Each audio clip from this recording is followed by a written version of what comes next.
back again. Come on, Ian, man. Come on. You always used to have to when I've been given like.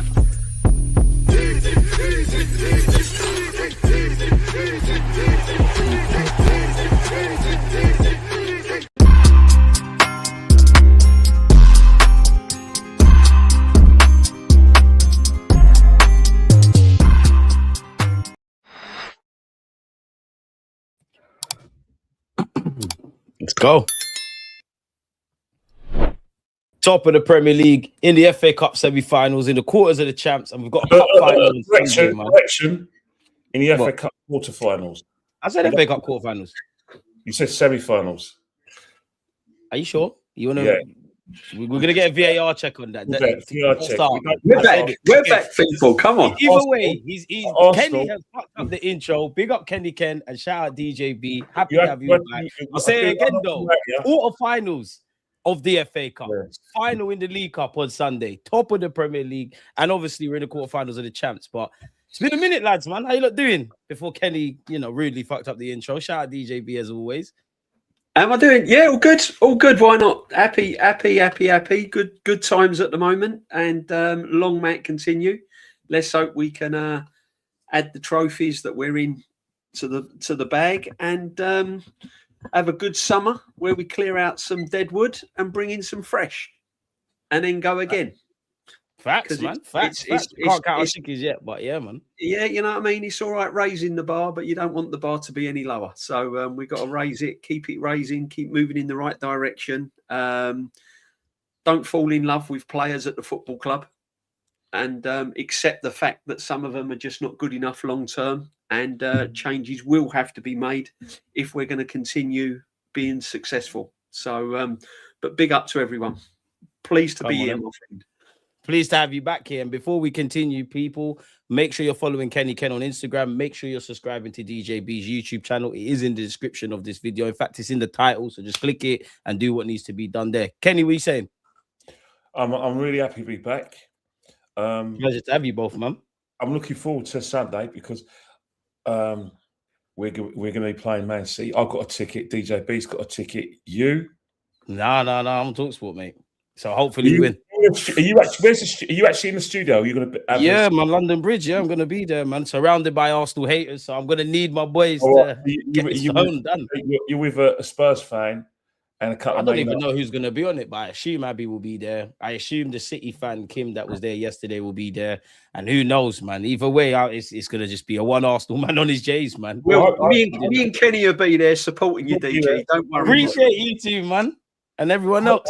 They're looking after you at TalkSport up there, 100%, man. I wouldn't be there, man. Listen, I can't have a bad word to say about them. But on a serious point of view, as much as we're celebrating, I'm looking forward to the future in terms of like quarterfinals. You lot got pints pending for you lot at Wembley, by the way. Shout out DNB. But go on, Kenny. Good man. If let's not forget Senegal, and let's not forget the injustice that is the corruption at its finest, man. Now, I've got a lot of. This is nothing against the Moroccan players. It's nothing against sort of the Moroccan government or the Moroccan people. This is about the organisation of that tournament, and the fact, right, and the fact that they had the women's tournament in their own country and lost on penalties to Nigeria, and they had to win that tournament, the main tournament, and they did everything. They did in terms of the scheduling, the refereeing decisions to make sure they had that title. They got a fortuitous penalty. The players may have done the wrong thing, but to wait nearly 2 months. It was a shambles, man. It's a shambles. And I'll tell you one thing now, there'll be very, very few people now who are going to watch the African Cup of Nations. And I'm telling you now, live on TV, I will never watch that tournament ever again. I don't like cheating, right? Well, you lost fair and square. It's a shame you lost in front of your people, but for you guys to do that, I'll drop me out of the African Cup of Nations. I'll never defend anyone who criticises it. You're on your own. Fair, and I echo those comments, man. Like, I'm at the point where it's almost bewildering how they've. I don't even know what to say, Kenny, man. Like, it's a joke. I mean, fair enough if they've awarded it technically to Morocco, but everybody watched it. Senegal are the champions, in it, but it is what it is, man. Let's stick with Arsenal, though, man. Like, let's raise the decibels, man. We got a lot to discuss. We genuinely got a lot to discuss. So we need some kind of structure to this year. So let's deal with the inevitable. Well, the first one, innit? Yesterday against Leverkusen, was you lot there? And even if you weren't there, what did you both make of the game, man? Yeah, very. I thought I was impressed, and I've got to be honest with you. I was shocked, and I wasn't shocked because I knew we got that performance in us. The reason why I was shocked is because Everton was a massive game, and for long periods of that game, it was going to be dropping points again. And before we knew the outcome of the Man City game, there was a lot of pressure on those players at the Emirates to get the job done against Everton. Did you feel that in the stadium as well?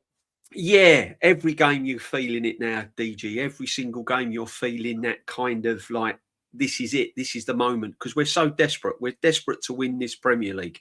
And you felt that on Saturday against Everton. It was a massive, massive game against Everton. And it took a lot out of the players. So I wasn't expecting that level of performance last night.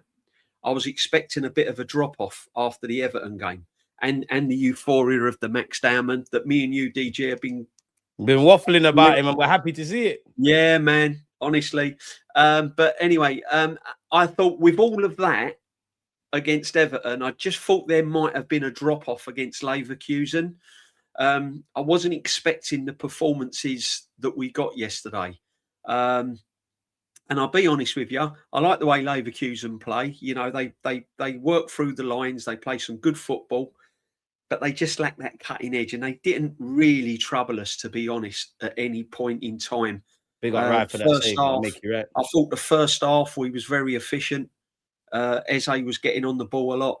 Fantastic goal. You know, Rice was doing what Rice does. Rice seems to raise his game in the Champions League. He loves the Champions League, Declan Rice. He loves it. Absolutely loves it. He come to the party. I thought in Cape, the back four looked really, really solid. Ben White didn't really have a lot to do. He weren't really tested at right back. You can see the signs that he's not adequate backup at the moment, unfortunately, because of the injuries. So long term, I don't think Ben White's the adequate backup for Timber. And then you look again. I was Saka huffs and puffs, but he's lost that little bit. He's definitely lost that now. He's in a bad moment at the moment. You know, we've been saying it for a long time on our channels, and when me and Kenny Ken's been speaking, that he's not the same player after that injury.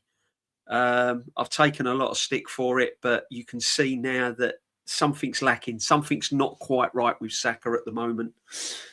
So he weren't really threatening too much. Gorka worked hard, worked the channels well. You know, I thought he got in positions where he was a bit of a nuisance. Some say that's his best performance in an Arsenal shirt. It was one of his best performances, to be honest. Yeah, I thought he was really kind of busy and he got at it. He got at it. But yeah, I was really, really impressed with the performance last night, considering the pressure the players have been under in the league. I wasn't expecting that kind of level of performance. So yeah, job well done. Onwards and upwards in the Champions League, because I want it so badly. I really want the Champions League. So if we can get past Sporting, then I think it's anyone's. I think it's anyone's trophy this season. It's anyone's trophy. The only thing that might have a kind of question mark is whether the players can keep that level of performance going in big games week in, week out. Because as it gets now past March into April, you got the cup final on Sunday, then you've got to go and perform at the Etihad, you've got Bournemouth, you've got all these. So I'm not so sure whether the players can perform at this level week in and week out. It's a big ask. If they can, we've got a chance. That's the only thing. That's the only question mark I've got over the players. Got no problems with the back four. Got no problems defensively. There's still some question marks in the attacking third. We're going to speak on that. I still don't think it's kind of flowing. I think the wingers, I think our left side and our right side are getting a bit weak. And that's something that may need to be looked at. But yeah, look, all positive. But yeah, very good performance last night. Very good performance. Really, I was really surprised, to be honest. Very good. Before I bring Kenny in, D, who's your man of the match for yesterday? My man of the match yesterday?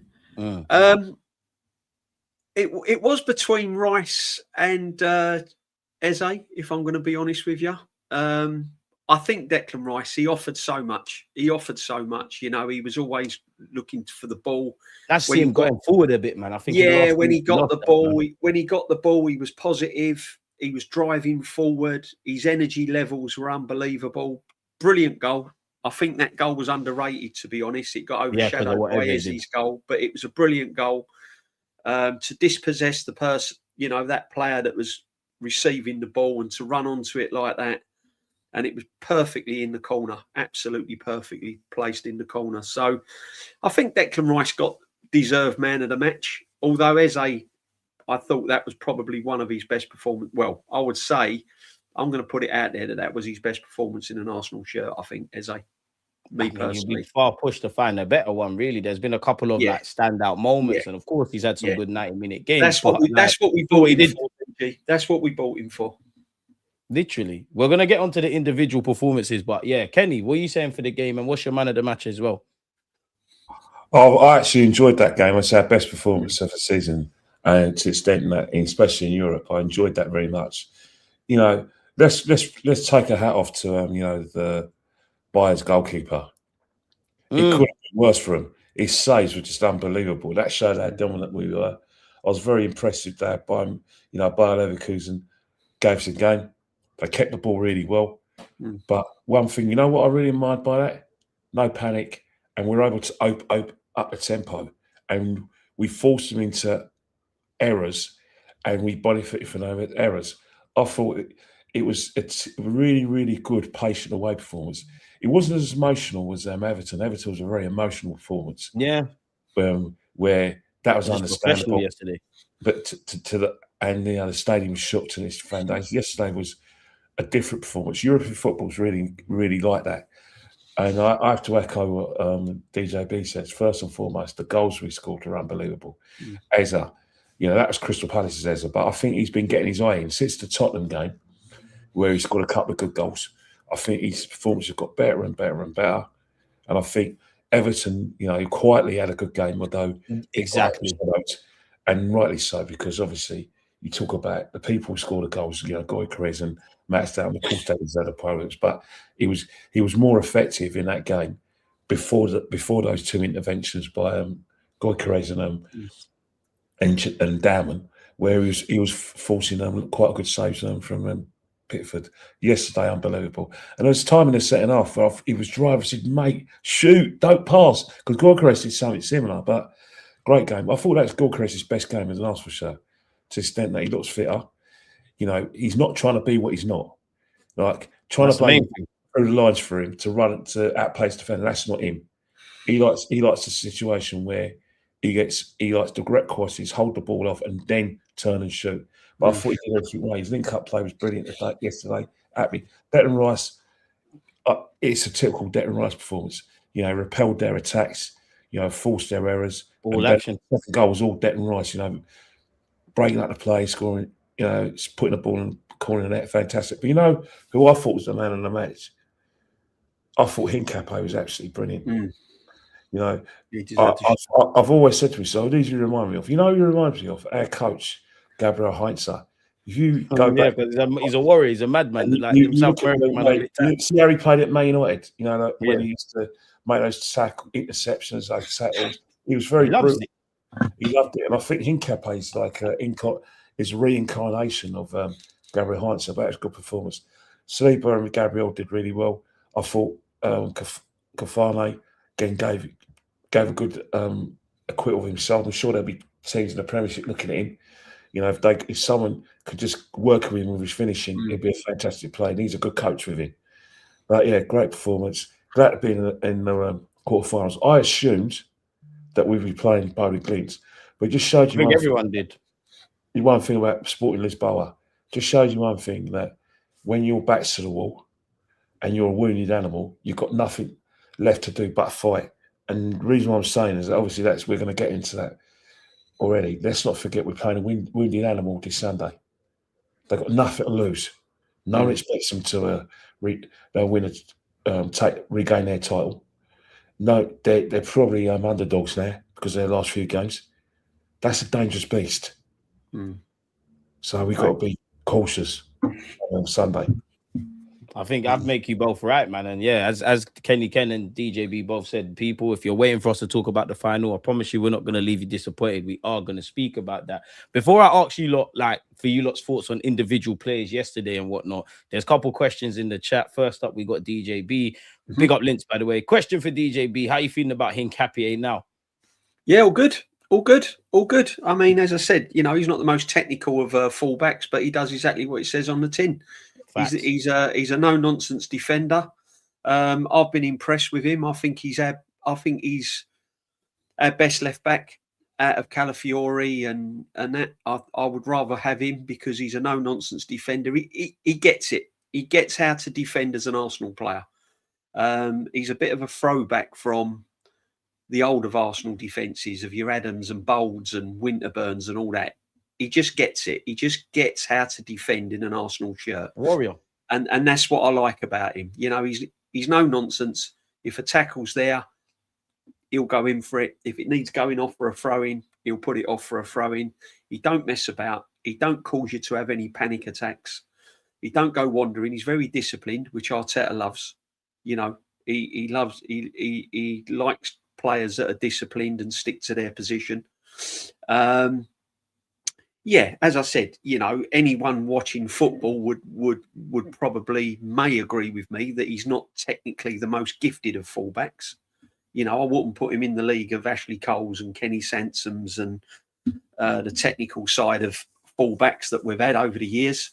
Or even some of his teammates as well. But it suits the way we set up as a team. You know, very odd. I think the one thing why we're in the position we are this season is because we've not been overloaded. We've not been overloaded at any time down our flanks. You know, Timber's done a good job there, even though he's starting to look a little bit leggy now because of the games that he's had. And Hincapié's come in and he's done exactly the same job as Timber. You know, we've not been able to allow ourselves to be overloaded at any time. And, you know, that's been a huge bonus for us. So, yeah, listen, I called him the you know, similar to Kolasinac. And I didn't mean that as in an insult. I meant it as in the way he kind of how aggressive he is. You wouldn't want to be in a fight with him. He's aggressive, yeah. He is aggressive, and he just gets he gets the deal. He gets what it is to defend for Arsenal, because you've got to be a certain defender when you're playing for Arsenal. You know, you've got to be willing to be brave and put your neck on the line, as all great defenders of Arsenal have always been. And let's be honest, Arsenal have always been built. The foundations of Arsenal has always been built from a solid back four and a goalkeeper. Yeah. Whenever we've won anything in my lifetime, that is, you go back to the 70s when, you know, when I was younger watching them and all the way through to the 80s and everything. Our foundation is a solid back four, and we've still kept that, which is the reason why we are where we are. It is nothing to do with the Sakas, the Gorkarezes, or anything like that. Although they've contributed, I get it. But the main reason on the whole why we are in a position where we are is because of our defensive unit. And our defensive ethos. Yeah, 100%. Kenny, let me ask you about Hincapié. Like, everybody fit, is he first choice for you? Like, in general, not necessarily now, because there's been times Calafiori's had that spot, Miles Lewis-Skelly's had that spot. Like, is he the first choice left back? And actually, Kenny, do you think his future is at left back or is at centre half? We could play both positions because Calafiori can play both positions as well. True. In fact, all our full backs can play both positions. You know, although I have to admit, at the beginning of the season, I wouldn't have said that Calafiori would have been the number 2 left back because he was playing so well. There's no doubt about it. He gives us much more on the ball. But the trouble is with football is basically one of the biggest dog businesses out there. One man's serious injury is another person's debut. That's how football is. True. You know, Calafiori was ironed place in the side. We've realised that Marzouskeli is probably a bit short in that position, probably not as good enough as we thought he was. And it was a case of like, whenever he's fit, he plays. But that doesn't have to be the case now. Hincapié loves defending. You know, he's so hard to overlap. He can't be overlapped. One-on-ones, he's relentless. Relishes it. Relentless. You know, another thing is, although he does benefit a lot from Declan Rice. Declan Rice does help him out a bit because Trossard has helped him out a bit as well. So they've been very supportive towards him. Whilst you notice a difference when him and Hincapié and Calafiori play, as opposed to Marzouskeli. But yeah, the final is all day long. I would never heard myself saying it. I would start him in the final. Normally I would have gone for Calafiori, but Calafiori's just short fitness-wise. If he was at his best fitness-wise, then I wouldn't lose any sleep. But it'd be very hard to drop Hincapié now on the basis of his performances and basically what he gives the team. However, I do think that Calafiori is best gives the defence of the team more control, especially off the ball, than Hincapié. But Hincapié is just playing too well. And, you know, I'll give all of them as well. As dumb as it sounds, kind of piggybacking off of what DJB said, yeah, like, it's refreshing during this Emirates era to have a collective bunch of players who actually relish defending. Like, I know we all see it on social media. Magalhaes is throwing his face on the floor to prevent goal-scoring opportunities in Hincapié, and all of them are doing the rest, innit? And it's a bit mad. It's a bit humbling in my 30 years on this earth because, you know, I know the Invincibles is a bit different. They had a solid defense, but I'm used to us kind of being like top heavy, not necessarily anything to really scream and shout about defensively. It's kind of like we've gone backwards. We got another question. Well, I mean, you can ask Kenny Ken questions as well, chat people, but directed at DJB. Does DJB still want Partey back over Zubimendi, considering Villarreal said there's a world of difference between the player at Arsenal and the one playing for them? I think Zubi's had 2 good games on the spin. I wouldn't say I want Partey back. I would say Partey defensively, whether you like it or not, is better defensively than Zubimendi. I've still got question marks over Zubimendi defensively. And if you watch the games probably before Christmas and now leading up to where we are now, Zubimendi's been half the player he was leading up to Christmas. Yeah, he's gone a bit flat. He's gone flat. And the reason why he's gone flat and the reason why Arteta has no problems bringing him off now is because he's seeing signs that defensively he's vulnerable. He gets caught out. He loses his man. He's the wrong side of his man. He don't know whether to tackle. He don't know whether to, his decision making defensively, there are question marks. Now, Partey didn't have that. Partey didn't give you that problems defensively. Is that true? Because I remember we used to get at Partey for going to sleep a lot, not following runners and losing. Well, yeah, but on the whole, game out, Partey was better defensively. Look, I've never said Zubimendi is an awful bad player. I've never said that he hasn't got a key role to play at Arsenal. I just think that I've never understood the overhype, and I believe the amount of hype that he's got, Supermendi, world class, and all that, has just been too much for this player. You know, I'd like to see him in the 8. I'd like to see him in a more attacking role. I believe that he can be more dangerous in that role. I'd like to take that 6 away from him. I believe that further forward, he would do more damage but again, I'm giving him the benefit of the doubt. It's his first season in the Premier League. He's lucky that he's been in an Arsenal team because he's had Declan Rice that has covered for him many times defensively. When we've been under the cosh against Wolves and teams like that, Declan Rice has been typical British games is where Zubi struggles. Yeah, he's lucky that he's had a good solid foundation around him. If you take Zubimendi and put him in any other team in the 6, I think you would have seen a very, very big weakness in his play in that position. He may get better next year as he's got used to the Premiership, but I just don't think he's a 6 at Arsenal. I don't get it. I don't get it. And again with Zubimendi, what I was expecting this kind of player that opens games up, runs with the ball, hits it 20 yards, 30 yards, breaking lines and all of this. He's just too safe for me. He gets the ball, knocks it, doesn't really kind of open things up. He might do it now and then, but not on a regular basis. He plays a little bit safe for me. Listen, he's a good player, but let's not put him right up there with some of the players that have played for Arsenal. I mean, it's just ridiculous. That's my only question marks. I just don't think he's a 6. I don't think he's defensively good enough to play there long term. And I'd like to see him more in an attacking role. Is he better than Partey defensively? No, he's not. No.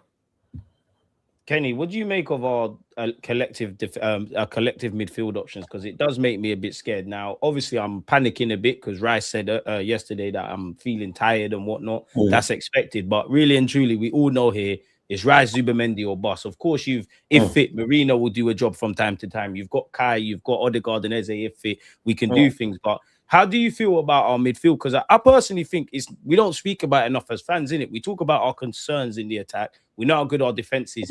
But the games are played in midfield, innit? And it is one that I think, I'm watching it closely. Like, what are you saying for that? Well, the thing about the midfield, it picks itself. But you're right. Yeah. If a certain personnel are out of that midfield, like Declan Rice, it's different midfield. In terms of the heartbeat of the side, the ability. Because the other day, yes, you can have a brain like Zubimendi who changes the tempo, but there's still someone who has to affect that game. Who's physically can do that, and Declan Rice ticks all the boxes. I think he has struggled. There's no doubt about that. There was a period where January and February weren't great months for us in terms of our fitness and dropping points, allowing Man City in a title race, probably a title race they don't deserve to be in.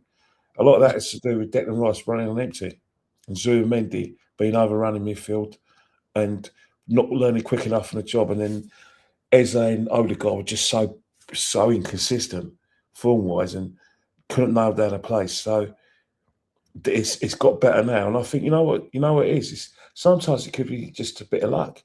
The Brighton result, Brighton said Brighton should have had a penalty, could have had an equaliser. It changes things.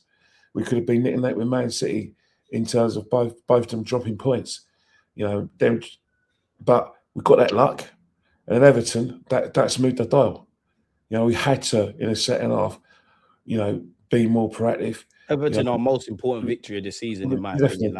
If we win the league, I'll think about Everton and I'll think about Newcastle. So you look at that, and again, we from the high tempo we raise it in the second half against Everton, we've taken that into the game yesterday. So it's one of the things where the first 11, especially midfield, are top class.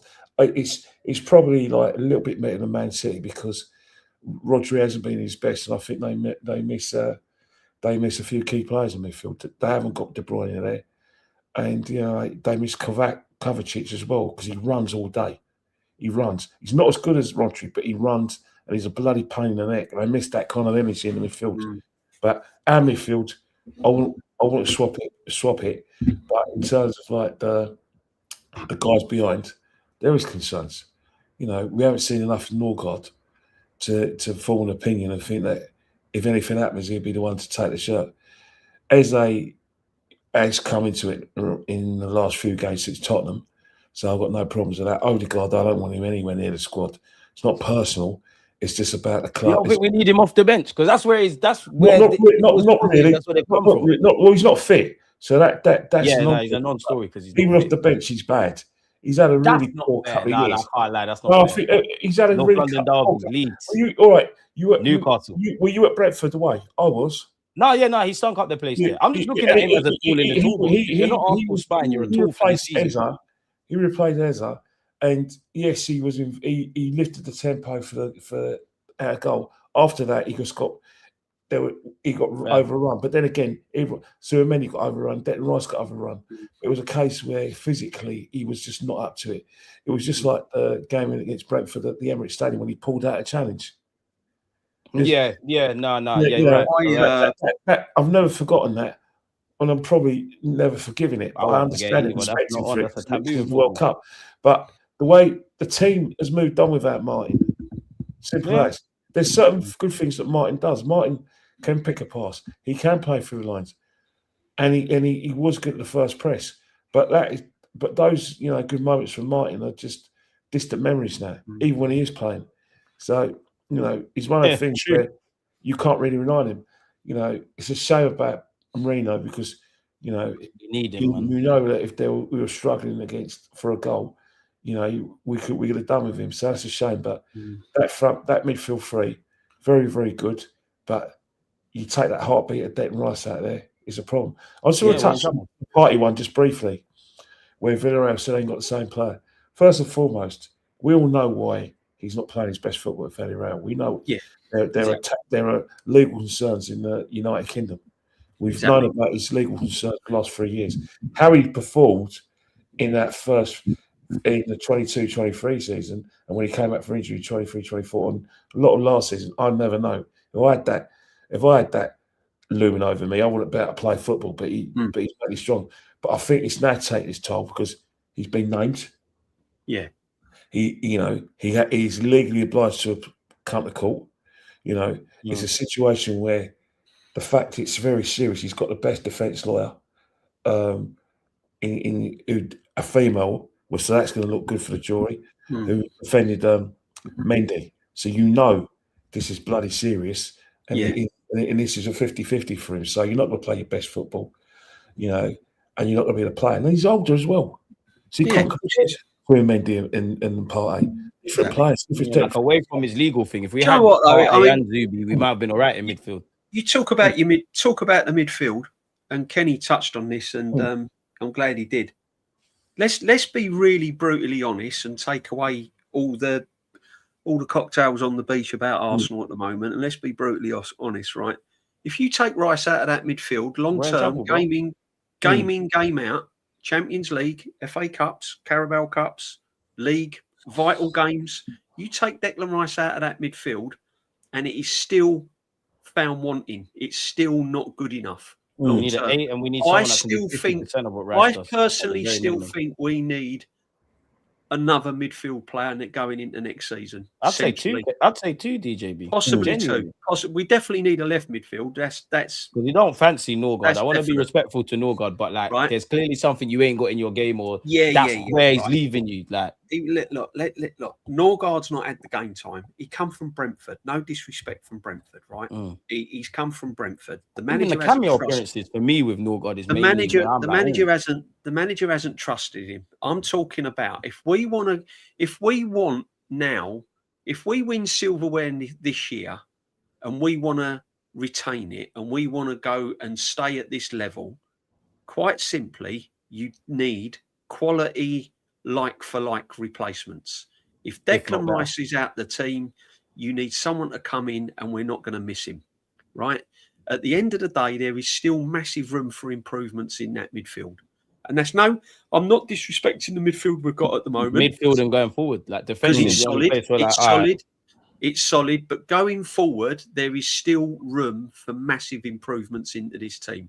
I still think we need a Vitinha type midfielder. Yeah. Easier said than done, but you're right, and I agree. Morgan Rogers type player. I still think we need that kind of real attacking midfield player that can just turn the game and score goals. Because let's be honest, our midfielder's not chipped in with that many goals this season. So, I still think we need a little bit more work to be done on the midfield. I really do.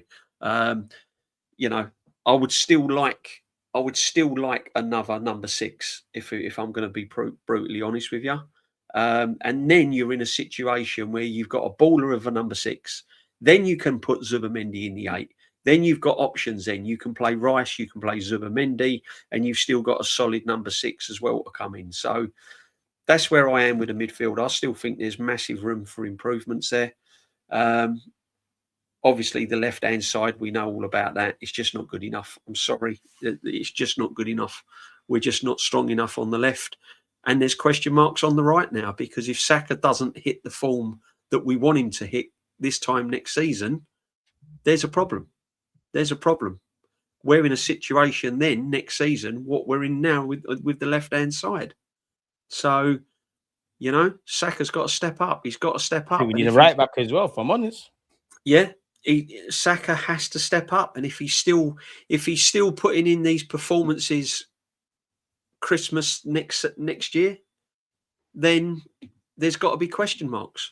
Because has he been that bad? Like, and I want to ask this year purely because clearly there's been some places he stunk out the joint. He's not getting enough goals or assists. But then there's also been games where obviously he's nowhere near the Saka he is, but there's also games where I actually think he's done all right, as frustrating as he's been on occasion. It's not the level Saka has set, DG, is it? It's not the level Saka has set. No, 100%. I heard that. I agree. Saka has not set the levels of, oh, he's all right.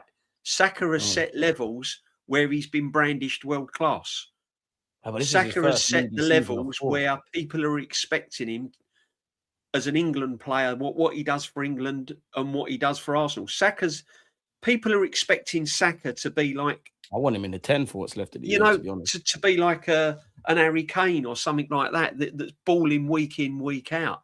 He has set them levels and he's way, way below it, you know, and he's struggling to get to those levels. I mean, if you look at the goals he scored and the assists he's got this season, it's way below what we're expecting from Saka. 100%. Yeah, he might have the odd moment in a game where you go, oh yeah, that's it. But it's few and far between. He's easily dispossessed now. He's struggling to go past his man. His confidence looks shot, man. He's overthinking everything. Yeah, he is. And look, I know it's hard because I love him. We all love him. You know, he's Arsenal through and through. He's carried this football club over the years. He saved the manager's job, if you want, because he's got him out of trouble. You know, the manager owes him as well, because if it weren't for Saka, God knows where we'd be. So he deserves everything he gets. The problem is now, Saka has set those benchmarks. He has set those levels and he's fallen way below it. And we need Saka to produce. He's still a key player in this Arsenal team, and he hasn't done it. So if he's putting in these performances next season, you've then got to start looking to think, well, okay, who can? Because football's fickle, as Kenny says. Football's not nice. You know, you can't keep hold of players because of sentimental value. Yeah, but he ain't going nowhere though. It's Arsenal Football Club. You know, we can't go, oh, you can't sell him because it's Saka. Well, if he's playing like this next season and an offer comes in, why not? Nah. So I'm with Saka to the end, man. Plus, you're not even going to make bread on him, really. Like, you're going to get nowhere near what the club this wants. is it. This is where the sentimentality comes in, isn't it? Oh, I can't imagine Arsenal without Saka. No, I can definitely imagine Arsenal without him, but we can't imagine Arsenal without Saka. It's been one bad year in three. I can't imagine. He's not. He wasn't the same last year either, DJ. Yeah, no. Let's be fair. He was having a great season. He had that hamstring knock. Came back. It looked like he was on the journey. You said it. And then he went back to where he is now. You said it. Let's be honest. This player has been overplayed, 100%. And he's been burnt out. He's not been protected, and he's not been used the way he should have been used. And he's been burnt out. And it's Michael Owen all over again for me. God forbid. But shouldn't we rally behind him? At least, surely there's going to be some rallying behind him. DG, we are rallying behind him, but you can only rally behind a player so far. All of that and whatnot. I mean, listen to what Kenny has to say then, because I'm sure he's probably in about the same boat. Kenny's not romantic at football at all. It's nothing romantic at all. It was about this time last year when we got to the quarters, where we were having conversations from January when we first heard about the injury and the diagnosis. And me, DJB, Lee, and all the rest of us said, this is a golden jewel. We didn't say it those words in effect, that this guy needs rest, that he should be anywhere in the team this season. Begged even. I was actually horrified and devastated when he came on against Fulham. People saying, "Oh, you're wrong. You've been proved wrong. Oh, he scored against Real Madrid. He did this. You've been proved wrong." Well, I'm not too funny. Look what we got now. We've got a player that is bereft of the turn of pace at this moment of time. Mm-hmm. He's mentally thinking about his injury. He's getting the positions where he's trying too hard. He's losing possession. And, you know, even now, yesterday, he realised that he actually adapted his game yesterday. And he actually didn't cut onto his right foot. He actually went for the left foot. And he used that facet. He's probably marking his right foot now, where he's having direct shots in his right foot. Even so, it's not the same player. And that has to do with overplaying. The manager should have put his foot down and said, "No, you're not playing." Just like he's doing now with Odegaard. You know, he should have been doing that at Saka. No matter how much we think Saka is our best player, and I think he is, the fact is that people talk about sentimental value and what he means to the club. I've got the greatest respect for everyone who feels that maybe they feel we've got short memories, but you know what happens in football. When you start getting to a situation where you start losing certain things, it's hard to get it back. Look at Sterling. Ronaldo adapted. Yeah, but look at Sterling. Sterling was the real star of the 2020 European camp. You know, Saka's numbers, but bar goals and assists are still but this is the thing. Look at Sterling. And look at him in the World Cup when he was as sharp as a fiddle. I don't know what the hell happened in Surrey. His house. I don't know what happened. He's never played for England 16, and his performances have gone wild. Now I don't know what it is, but once you lose that, it's hard to get it back. And I hope Bukayo Saka gets it back. Yeah, and I hope he learns his lesson. And I hope the manager learns his lesson that when a player's injured, they're bloody injured. And then when they need rest and recuperation, that's what it means. R&R isn't maybe you can just push him a little bit. No, R&R is R&R. That's football. Well, don't you think every manager and every player is doing that, and it's the belly of the beast? I'm not saying you're wrong, but look at the cost. Look at the cost. Look at the cost. Look at the cost. You've got a situation where we've put this guy's career in jeopardy. This guy had a ceiling that is so high. But still is. Well, but he's not going out there. He's not going out there unless he wants to play, you know. Many players that don't. The fact is, I've seen this happen with so many players where managers have run them into the ground, young players, and by the time they lose effectiveness and they have to reinvent themselves. You don't want Sterling, they all come to mind, the guys that were playing early and kind of panned out. But the fact is with Bukayo Saka, all it needed was rest and recuperation, and we didn't get that. His performances, this is the first season. His performances this season have been poor, and he's been injured again, and that's the symptom of his injury. I hope he does get back to his levels. You know, I can say with the greatest candor. And I wouldn't lose sleep if people think I'm out of order for saying it. But we are where we are in spite of Saka, not just in spite of Saka, in spite of an insult to Saka. Facts. That's just the way things have gone. That's the way things have gone at the moment. It's sad to say that. It's sad to say that. But in you tell me a significant contribution he's made this season. Name me one. And then Derby, first half of the season. I mean, look, we've got people in the chat. Hang on, he needs to get that. We've got people in the. Let's have a look at his stats.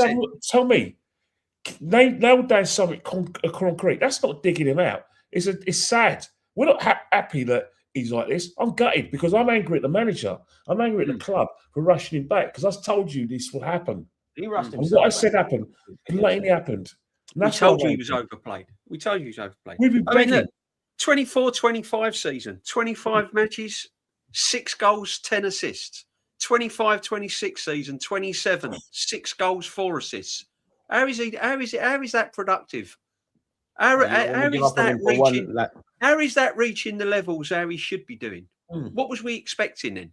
So if I said to you at the start of the season, Bukayo Saka's going to score. You need to get numbers, innit? Double goals for double assists. You need to be doing what you've been doing the previous years. If I said to the start of the season, a club under pressure to win trophies, your main man is going to get 6 goals and 4 assists, what would you say? You're mad. You're crazy. Yeah, but everybody's struggling on the goal scoring front. Right. It's only really now you're talking about Saka, DJ. You can't give him world class status and elevate him to. I'll give you something to compare. Right? Let me give you something to compare. Go and compare Jared Bowen's stats to Saka's, and he's playing for West Ham, struggling in relegation form. Yeah, but all attacking players are struggling. Foden's not doing that. No. Yeah, but it's no. Yeah, but you can't. You can't put things in the chat saying he's still the most productive player in there because of his stats, blah, blah, blah. It's not about passing the ball 5 yards to someone next to him or passing it back to a defender. It's about scoring goals and assists. Yeah, no, that's my only thing. That's his job. We was looking at Saka being double we've been fighting, and he's had 1 shit year. We've given up on No. He's had 2 seasons of decline, and me and Kenny and everyone's been saying it. What's these 2 seasons? The reason only had 2 good seasons at Arsenal. The reason for his decline is because he's not been managed correctly. He's been injured. He's played with injuries. He's been rushed back. And the reason why he was rushed back is because he was desperate. He needed someone to get him over the line in certain that I agree games, with. Right? And he was rushed back. He was rushed back. We spent £700 million and we didn't have a replacement for him. And he was rushed back. And now it's taken his toll. The player at 24 has had horrific injuries and he's struggling. Anyone can see that. That's not me and Kenny saying, oh, we want everything bad for him. I want Saka to be brilliant. I want Saka to produce goals and loads of assists. I want Saka back to his form like he was in the 22-23 season, 23-24 season. But he's nowhere near it. And you have to call it out. If he's not like it next season, he's got to come back from a World Cup. He'll be coming back from a World Cup because England will probably go next season. Going to look different for a lot of clubs. He's going to come back from the World Cup. Couple of weeks break. He's going to be pre-season training again. So, it is a concern. So what's the solution as well, DJB? Sorry to cut you, but as you go on, what is the solution? If I just paint the picture that we all see in that Saka's stinking up the plays. He's played a lot of games. How do we get out of this? Is it a position change? Because there's even this question as well. Do we think it's just decision making with Saka or the deeper issues? Maybe the weapons he has were figured out. And yeah, man, how do we get out of this beyond the obvious, which obviously is him scoring and assisting for you lot then? Look, it can be a decision making. I think he's trying too many. I think he's trying a little bit too hard because he's desperate to impress. And I think he's got to go back to doing the basics. And doing the basics right. I think he's trying too hard. I think we're going to have to do what Liverpool done with Salah that year, where you say, look, we'll take care of the defensive side. You just do your business in the final third. Yeah. Don't worry about tracking back. Don't worry about closing down. When you get the ball, all I want you to do is be creative. And that's pick out Gyökeres or go and find an assist or go and score a goal. I think you've got to take some of the responsibility away from him because he can't do that anymore. He can't be the defender and the free flow. I want to do in different areas of the pitch, like the 10 or the You've got to take some of the pressure away from him to get him back again. There's a position out there for him, and we all know it, but we don't want to say it because, rightly so, Gyökeres has been effective in ways he wasn't. But you know.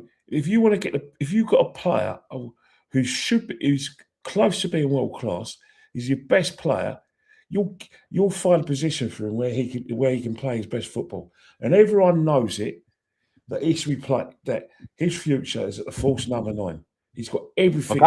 That's interesting.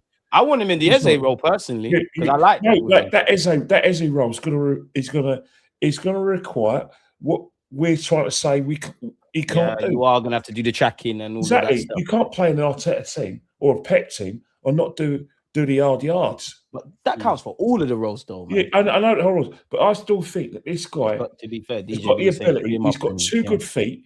His left foot is unbelievable. He's great at dead ball situations.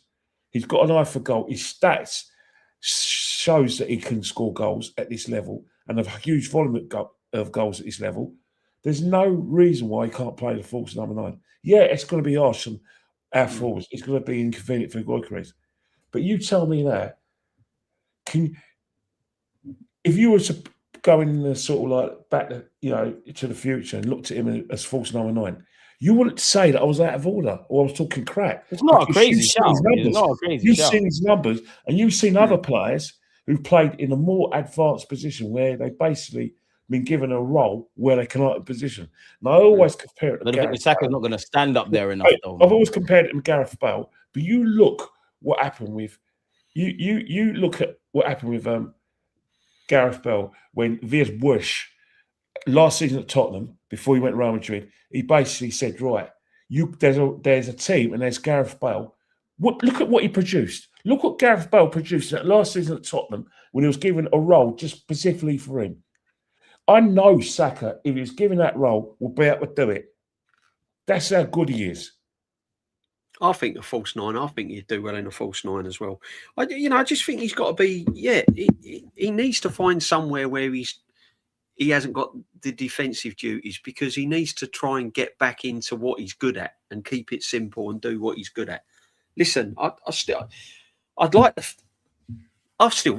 there's a future. Of course, Saka's vital to Arsenal. Of course, he is 100%. I'm not saying he's not vital to Arsenal, but any fan can see that Saka's not the Saka we was expecting this season. You just need something to go right for him. It'd be nice if you do on Sunday. And it's not, Saka's got it in him that he could step up and win us the cup. Fantastic. Does he start on Sunday? What, Bakayo? I think that's 100%. All right. He's still better than Noni Madueke. Was he lucky to be? All right. This is what I felt, and this is football. This is the context of the game against Everton. This is how I felt that Noni Madueke was unlikely to be taken off. No, he's unlucky not to have started on his favoured right-hand side. Noni Madueke was unlucky not to come off. That the player that was actually not making any sort of contribution was Bukayo Saka, but he stayed on. But he had even though we got back in the game, yes, there were times when he was getting the game, but the actual player that was taking the game to Everton was Eberechi Eza, not him. Yeah.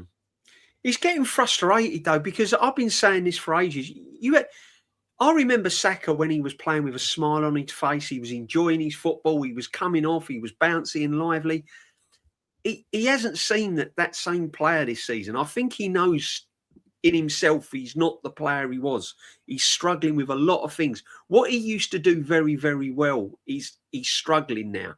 He might have the odd occasion where he beats his man or he cuts inside and he does something magical, but it's few and far between. That used to flow with Bukayo Saka. Every time he got the ball, you knew something was going to happen.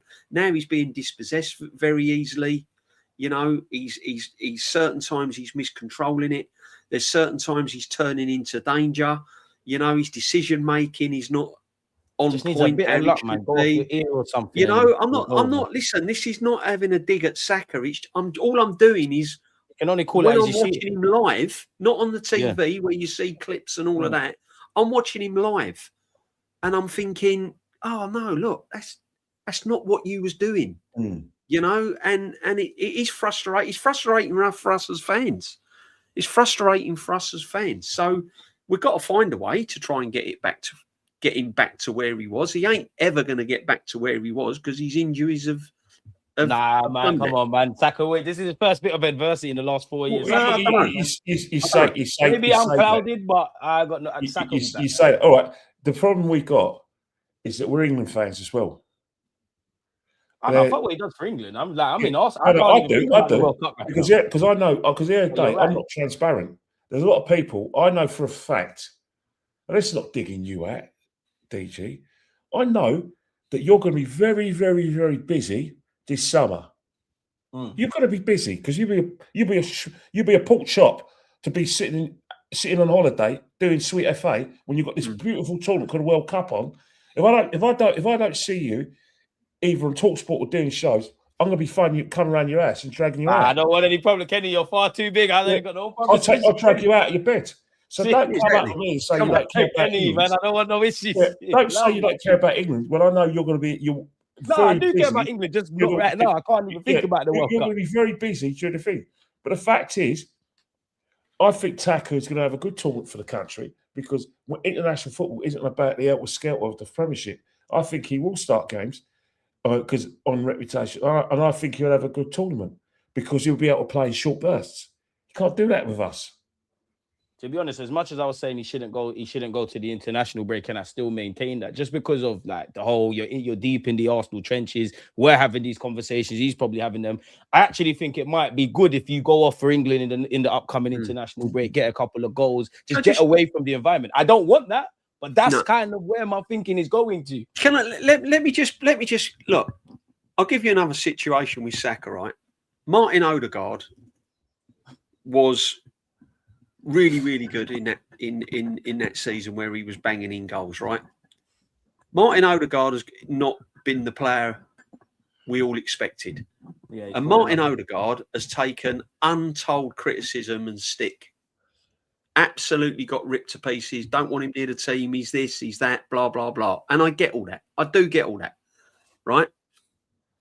However, Saka's lost form. He's not as effective as what Martin Odegaard was, and yet no one's really talking about it. Everyone's giving him like, oh well, it's Saka, it's not a problem. Yet Martin Odegaard, the club captain, has taken untold stick over his performances.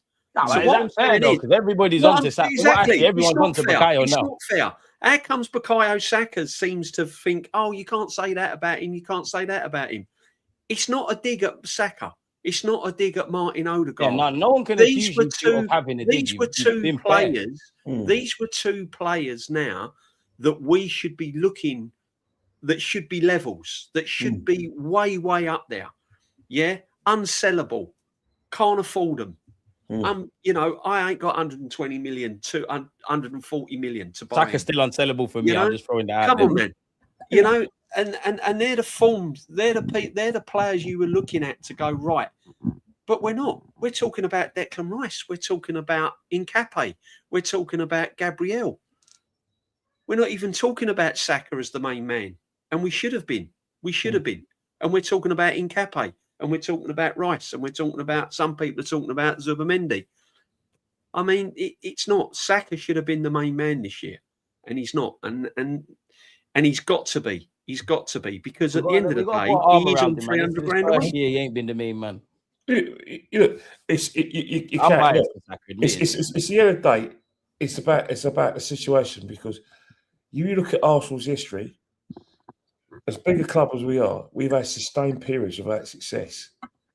When we've won big things, we just take it. We just celebrate them too long. We won a double in '98. We didn't win anything for 4 years. And we had to go, and the only reason why we started winning things in 2002 is because we knew we had a transition. We changed the team, and then we started winning things again. Then after the Invincibles, look what we did. We basically sat at our laurels, and it's only now that we are trying to compete for big trophies. But before it was like just get the top four. So what I'm saying is that I want Saka to be leading us into a period of domination. I don't want anyone else to take his place.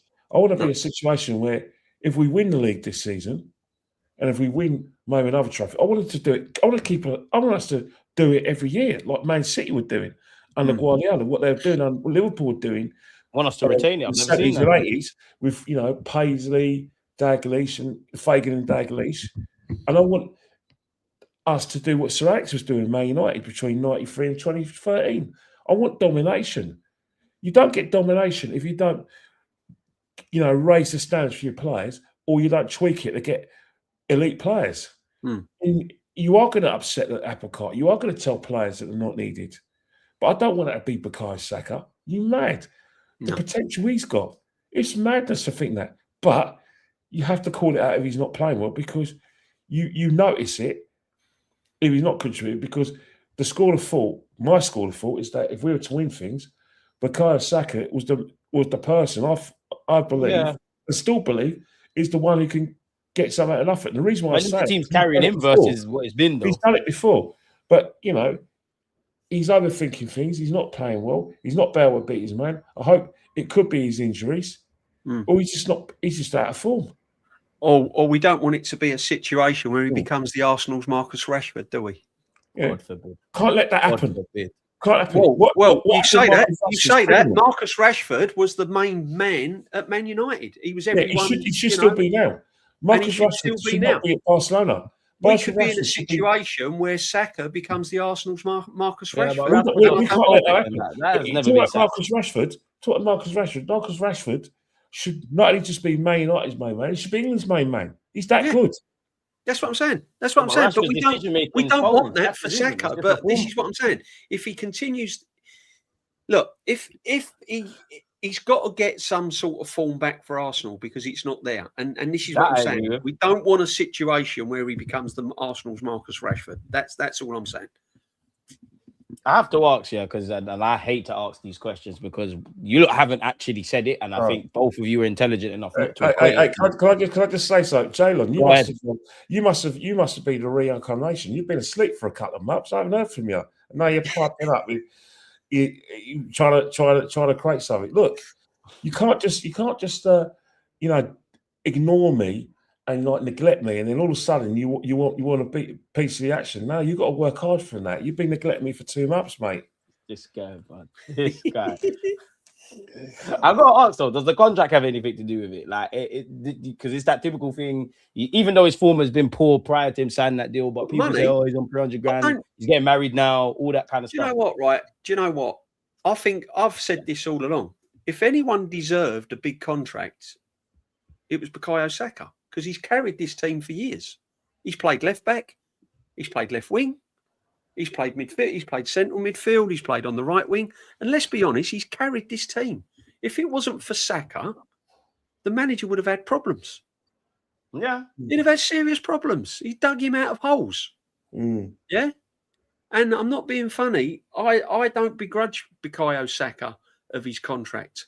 He sells shirts. He's still the poster boy of Arsenal around the world. People instantly recognise Bukayo Saka as the label of Arsenal.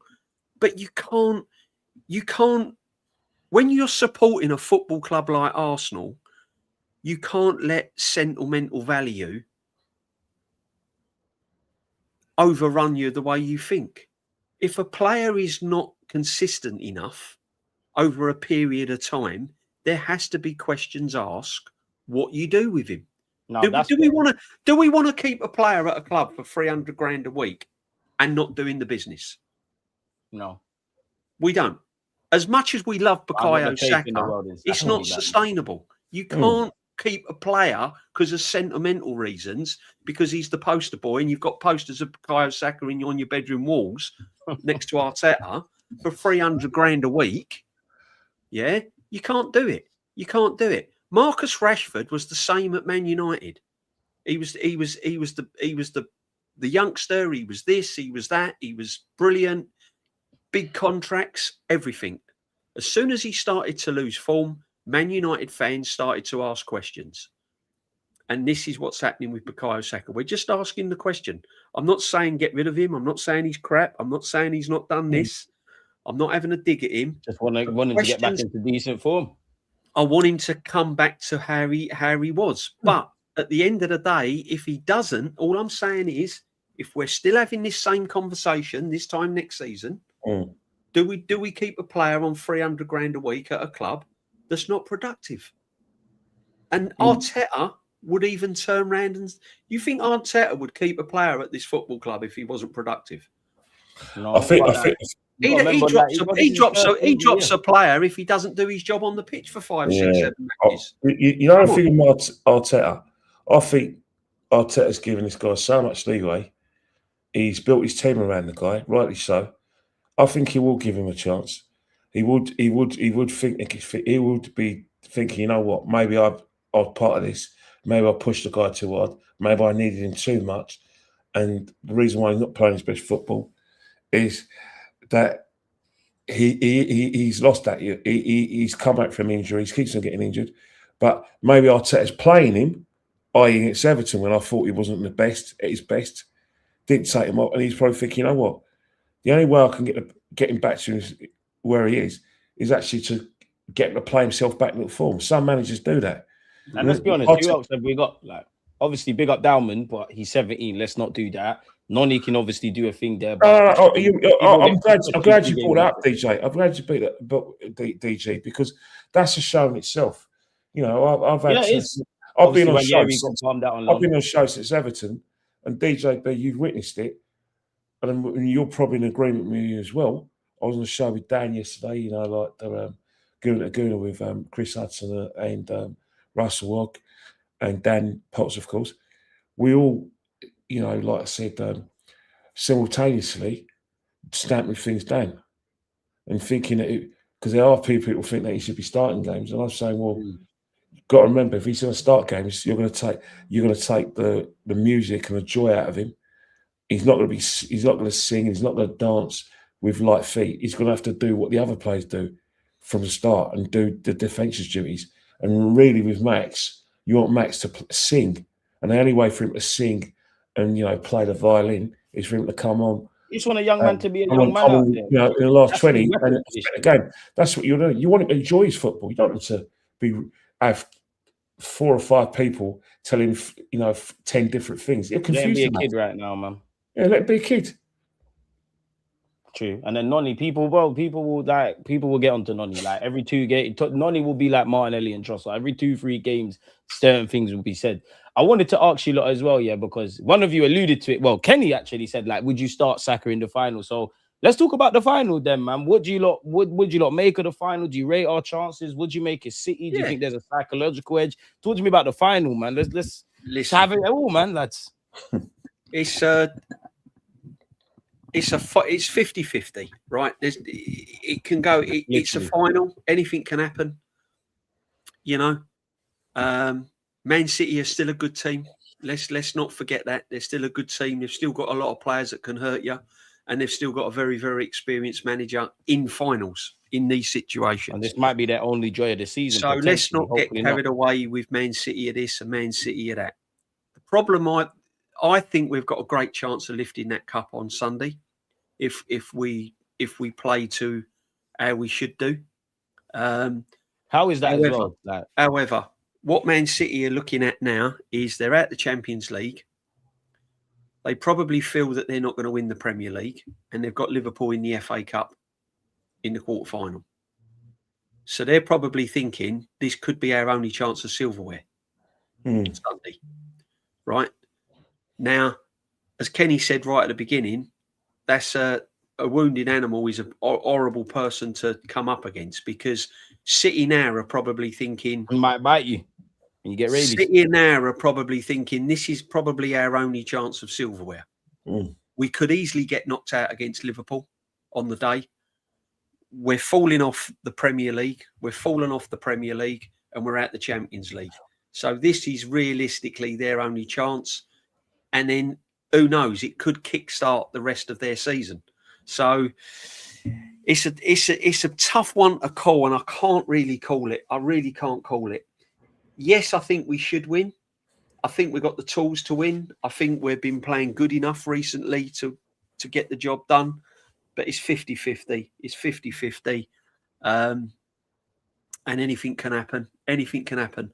What I am pretty confident in, it's not going to be a spectacle. It's not going to be... I don't think it's going to be end-to-end free-flowing football. I think it's going to be like a chess match. I think it's going to be very possession-based. I think at times it's going to be a lot of walking football. And I think they're going to be doing... I think it's going to be a lot of cancelling out. And it could even go all the way, you know. It could even go to penalties. So, listen, it's going to be a tough one. You know, we've got to start on the front foot. We've got to put them under pressure. Take your chances. We can't show them too much respect. We've got to put them under pressure. But, yeah, This could be City's last chance of silverware, and that's the only thing that worries me. And it could be the first monkey off the back for us. Yeah, exactly. There's a lot on it for us because we've not had silverware for a long time, and it could be their only chance of silverware. So, with that combination, anything can happen. Anything can happen. It's too big a one to call. You're right, man. Kenny, talk to me, man. Like, that was DJB's thoughts. What's yours going into final? I echo it. Yes, it's two very good teams, very good teams. One team, has won trophies consistently. Some of the personnel who's been there haven't won trophies, but the core of their team still have won trophies. Another thing as well. Remember, they let's not forget they lost the FA Cup final, so that they're still smarting for that. They've had disappointments in the league where they haven't been able to put teams to the sword. It's a massive game from Haaland as well. Midfield in a minute. The reason why I would say it's a highly big game, I put Haaland. I will 100% say to you right now, Haaland is basically how we're looking at Saka. Man City fans should be looking at Haaland. The whole team, Haaland. Yeah. No, but mainly him. Because of the standards he set and the fact that he scored loads of goals. But when Man City have needed Ireland in that game against West Ham, yesterday. Yesterday. But those games where they drop points at home to Brighton, drops points at home to Nottingham Forest, drop points at home to Chelsea, where was he? So just as we're digging out and pinpointing Saka, Man City fans are probably doing that to Haaland. And if they haven't, they should.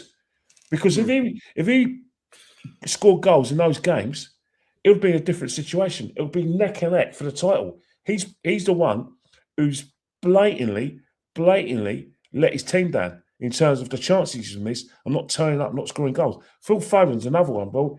Guardiola's punished him. I told you a lot about Foden, and you lot tried to tell me I was wrong. I've been telling you a lot about Foden. Phil Foden's right.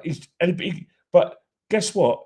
He's now looking at Shirky. He's now looking at Marmoush. He's now looking at Reinders. He's thinking, I'll carry Haaland, but he'll carry Haaland because Haaland's done a lot for him. But he ain't going to carry Foden. Foden's one of those players, and you're right, who probably plays well when the team plays well.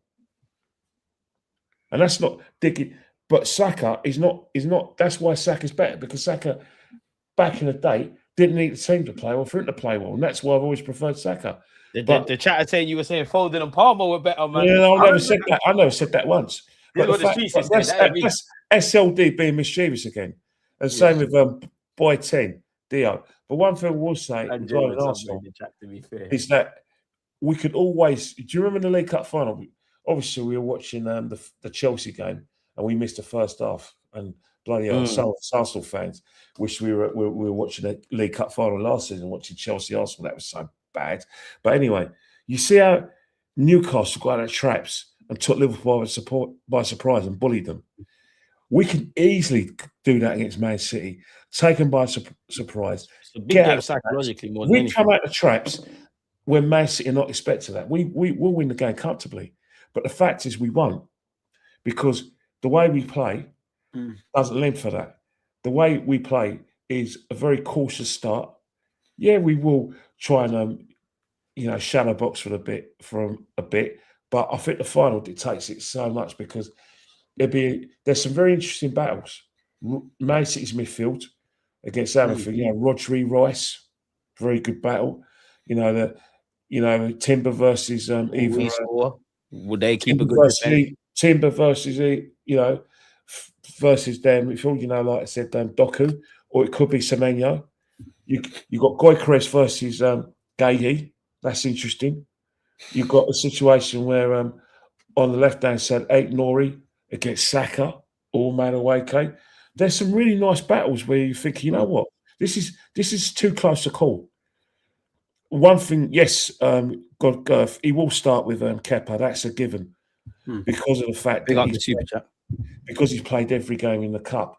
That's his top goalkeeper. Would you not do that though? Because me, I can't lie. It's harsh on Kepa. I'm not going to lose any sleep. If I could, I'm not going to lose any sleep if Kepa starts. I'm not going to dig the manager out if it goes south for us because he played Kepa.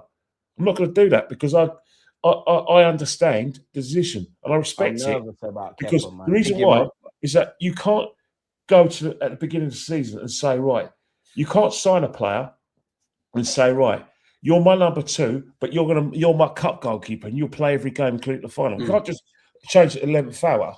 That's why bad. Can't you? All managers are liars. Why can't you? Why not? Because do we all Kepa? All right, what's the fact is Kepa's his cup keeper. I'm not going to because he said he was sub keeper. He did. He has because he played him in the semi-final. He specifically said, Arteta specifically said Kepa's my cup keeper. DG. Being devil's advocate. Really? Look, read my lips. Raya is not going to start in the final. I don't think he's. Let's not have this question. Let's just talk about the tactics. Yeah, but what about what Raya gives us on the ball? Kepa can't do that. It doesn't matter. It matters because you just said you want to start. The manager is going to choose Kepa. You're wasting your time debating this. Yeah. You know it's going to happen. You're wasting your time. Yeah, I do. And them lot in the chat are saying Gurhi's illegible, which obviously, to be fair, Gurhi's a good player, but anyways, their defense is food, isn't it? We should be getting at them. You never know with them. Never know because Semenyo played in the League Cup for Man City, for Bournemouth, and he played. So I don't know. Yeah, that's why I was a bit unsure. I don't know. I think Gay's playing. I think Gay's going to play. I don't know. Chat, can he play or not? I don't know. I have seen that before. I don't know. We need to check the rules because it seems like the Football League and the Premier League changed the rules. If whatever Man City want, they get these days. Yeah. People are saying it's 100% he can't play. Oh, fair enough. So then why can Semenyo? Maybe I'm a bit dumb, but why can Semenyo then? I don't know, but he played in the semi-final against Newcastle and scored a couple of goals, didn't he? Yeah. So you're asking the wrong guy. I don't know. There's no way Semenyo did not play. There's no way Semenyo didn't play for Bournemouth in those games. That's what I'm saying. So, it's different rules for Semenyo, like there's different rules for Chelsea. Do you know what I mean? I don't know. I haven't seen John Open speak about that. I look at that team, and I think that everyone's going to play that game, and Timber's going to play. You reckon Timber's fit? Yeah, I think Timber's going to be fit for that game. If he's not there, Kenny, do you go? Mosquera will play, Kenny. That's what I was. That's what I'm saying. Timber's not there. Who does? Do you reckon Mosquera will play instead of Saliba, or do you reckon he'll start? Well, that's the thing. Saliba, someone asked a really good question about Saliba, about how he's reading the games really world class and how well he's played. I still think Saliba's still that injury that he suffered before the Liverpool game. I think it's still affecting him. It keeps flaring up, man. We've been Saliba has missed a couple games this season because of that. I think that the way we train and the intensity of the training, in order to make a decision for the Wembley, it's a good question because Mosquera could start ahead of Saliba. That's what I'm thinking. I've got a feeling he might not a footballing ability, but he'll start with Kepa, and I think he could. I wouldn't be surprised if I see Mosquera in the lineup alongside Gabriel. It wouldn't surprise me. I mean, he's got all my faith in it. It's happened before, isn't it? It would not surprise me at all to see that.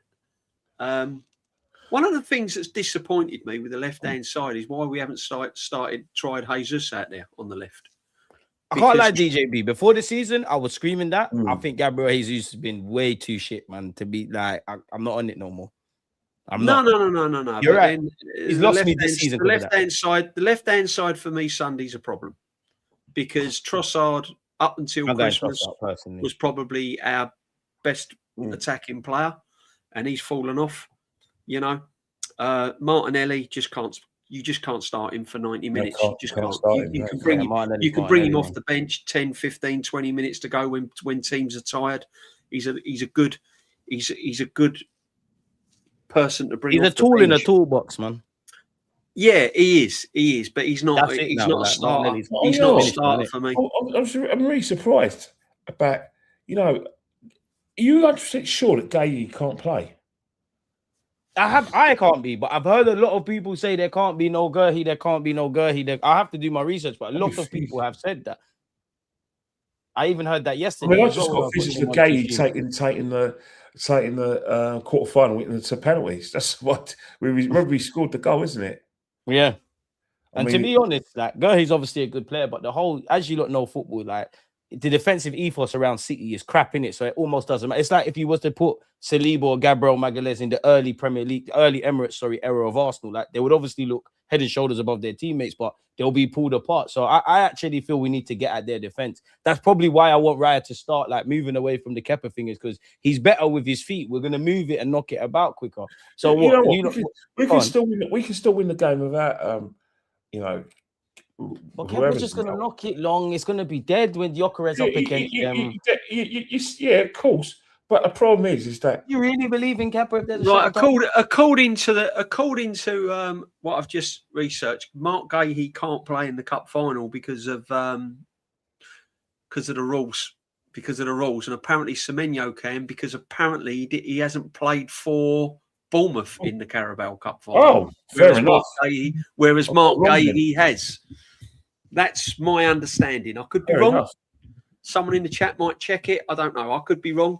But apparently Mark Gahey has played for Palace in the Carabao Cup. And he can't play for two clubs in the same competition. Whereas Semenyo hasn't played for Bournemouth. That's really good news, because Bournemouth must have went out of that tournament very early. He can actually defend. Like that means there's more pressure on them. Can you imagine if they brought back John Stones and Diaz in defence when neither of them were really, really fully fit? To be fair, even if Gahey was fit, there's no guarantee he's going to start. Do you reckon they're fearful of Gyökeres then, Kenny? Yesterday. Yeah, right. Of course they are. I mean, they're fearful of his pace and how he leaves his defenders for dead. They're fearful. They're fearful. He needs another tap in, doesn't he? He needs another tap in or something to come off of his hip or his elbow or his airline. I just think to Gyökeres. I just think ridiculous. He's arrived now, man. He plays his best football where he is in and around the penalty area, or he runs from deep and then he gets a sight of goal and he shoots on sight. But if you ask him to leave his defender for pace, that's not him. He's not that player. I don't think they're going to lose too much sleep technically playing against Gyökeres. But again, he's a danger, isn't he? He is a danger. So do you start him or Kai then, DJB? Like, No. I've always said the reason why we bought Gyökeres was because no one wanted Kai Havertz as our main striker. And Kai Havertz is not our main striker. He's had injuries. He's had injuries, and he's not fit. No, he's not fit. He's not fit. He's not our main striker, and you can't rely on him going forward. Gyökeres against tired legs, though. You know, he offers something. Perhaps he offers something. You know, when if you need to change the game or it's a little bit stale, he might offer something. You know the beauty with this taking up those positions, he might offer something, but I wouldn't start him. No, I wouldn't start him. You know the situation. I think both teams, right? Kuznets is fast, but sometimes he gets too tight on players. Sometimes, you know, still learning his trade. Also, but I'll tell you one thing, right? Fast forward 5 years, he'll be one of the best defenders in the world. Yeah, but he's 20. People forget. You have to give guys time. Who's that? Kuznets. He's a good player. He is such a good footballer. If the brain engages with his legs and his body, he's going to be a top player. He's going to be unplayable. They've made a fantastic signing, but don't play him at right back or just play him in defence. But he needs someone who's going to just like Ruben Diaz. Needs a big brother out there to kind of coach him. Yeah, he needs Ruben Diaz to just talk to him a bit, or John Stones to actually talk him through it. But that pace is unbelievable. But that pace needs to be used properly. But you know the beauty of the game, you know the beauty of the match is that if it goes to extra time, that's when, you know, both teams have got options. Both teams got options. You know, come off the bench. You know, I think City's attacking options are better than ours. Clearly than ours, which means, you know, but the problem is that, as you said before, we're one of those teams that are relentless, especially if we go a goal down, especially set pieces. If we got a goal up, I don't back them to score. I'll be trouble is, the City are as good as from set pieces as we are. Believe it or not. We've been vulnerable defending set pieces, to be honest, Kenny. We've let in a lot of goals. They're good. They're good scoring for set pieses. So both teams, I think, have become a bit vulnerable from set pieces. But the situation is that if we do what Newcastle did and got in their faces, pressed them, and were aggressive in our play and bullied them, I think that 3-1, what you've just seen in the chat, that's doable. However, it's the final, and the tension. There's going to be tension on both teams. Well, both teams. There's a lot riding on it. Both teams, psychologically, for different reasons, can't afford to defeat.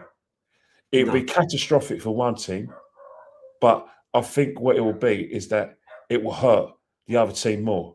It will be catastrophic for City if they lost, but if we lose, it will really hurt us because it's something that this team needs really bad. They need a medal. They need that bit of silverware, man.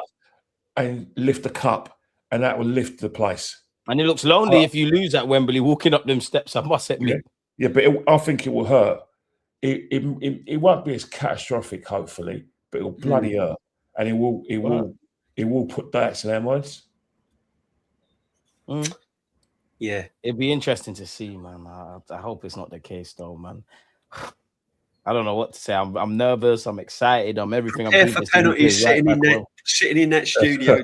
Yeah, man. I'm gonna go, bro. I can't. Arsenal, beyond the obvious as to why we need to win. I don't want to hear it because they've been itching to pile on our football club, and for some reason, we've just been making it happen this year, and it's been happy days, man. Very funny, SLD. The guy with the Arsenal shirt is waffling. Just stick to cricket. I'd love to see you play cricket, mate. You'd be terrible. SLD trolling Uncle Ken again. I'll tell you what, though, it's going to be Kenny. It's going to be a nice little Wembley's going to be a nice little run out for when we have to move there, when we have the stadium. Oh, please don't. You know, the thought fills me with dread. Oh no, it's going to be a nightmare getting out of that place. Oh, it literally. The thought of moving that rubbish, crappy stadium. Just don't. It's too much. Yeah, no, it's going to be good. It's going to be a good day, but listen, it's going to be a tough one to call. It's going to be a tough one to call, and for sure, yeah, you got to show City respect because of what they've done in the past. So, yeah, we'll have to see, man. But obviously, people, we're going to end it here. It's nice to have DJB and Kenny Ken back. Before I let them go, where can people find you lot? What shows you got to come out? Man? Well, we've got Jez's now, aren't we? At 6 o'clock. Jez's Arsenal. 25 minutes, folks. And then I'm going live tonight on my Wednesday normal show, the midweek mingle. Me and my man Nulski.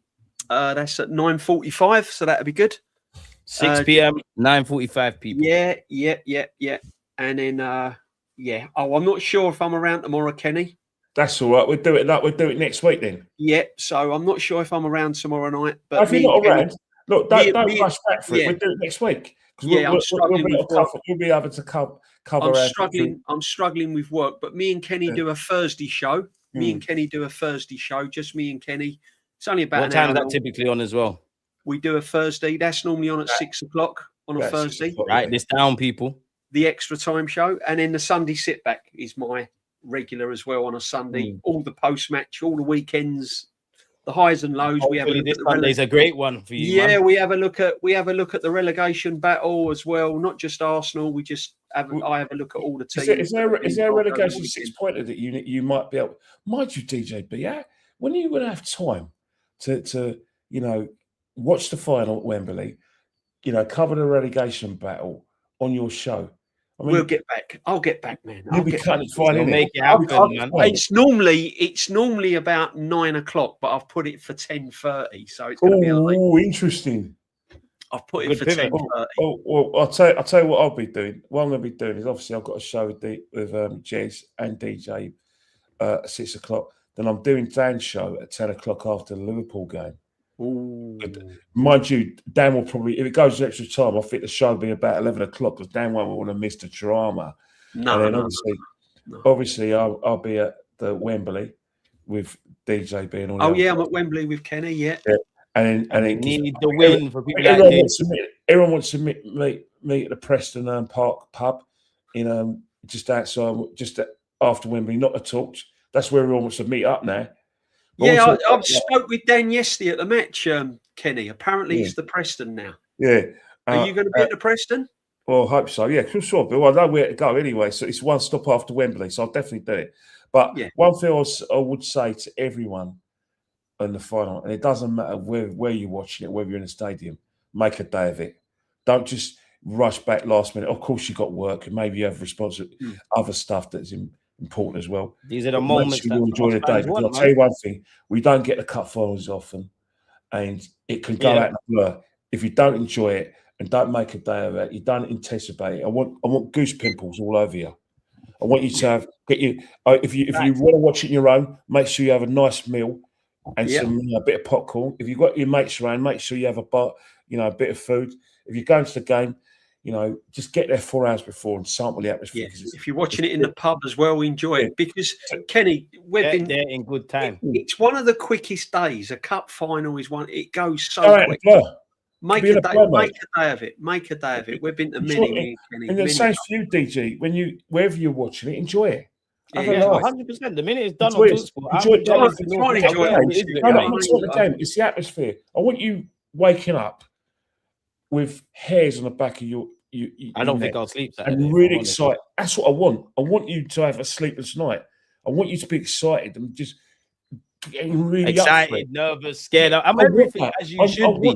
That's what cup final day is about. I wish it was today. I'll be real, man. Like, this is the longest wait in my life. Like, I just want to get it over and done with. Look at the anticipation. You've asked us to do a couple of things for you, innit, before. Remember? Yeah. Don't spoil it. Don't spoil it. Don't spoil it. Just make sure you're subscribing, people, and what Kenny almost blurted out, you will see. There might be a few extras. Not many married men get extras, but I think this married man, DG, might get a few extras. This guy. And on that note, people, you know where to follow Kenny Ken. His Instagram's been posted. You know where to find DJB. Make sure you go and follow Jez's platform because that's where these lads are heading off to. And DJB told you where he can find you. His channel in particular, because he's got a YouTube channel and Kenny doesn't. It's in the title. But yeah, big up these two, big up the chat.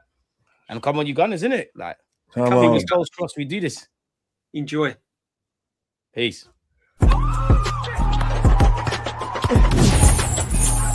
Yours is